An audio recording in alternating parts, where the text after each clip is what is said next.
Një zjarr I madh ka rënë pas ditën e kaluar në një banesë të pabanuar në lagjen nr. 3 të Durrësit, pranë kishës katolike Shën Lucia. Zjarri që I vrushëm dhe shqetësues për banorët se mund të kishte pasojë edhe në banesë të tjera.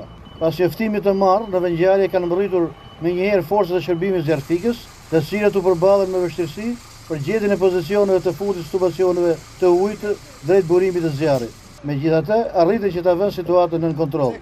Ndërtesa bën të pjesë në fondin e vjetër të lagjeve dursake dhe janë disa zjarre që bien në këtë zonë. Zjarre që kanë filluar me djegjen e banesës Tedeskini në fillim të viteve 90.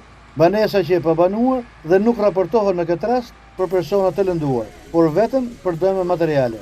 Banorët janë shprehur se banesa ishte hera e dytë që përfshihet nga flagët. Shkaqet e zjarrit mbeten ende të paqarta dhe pritet të përcaktohen pas verifikimeve nga autoritetet përkatëse.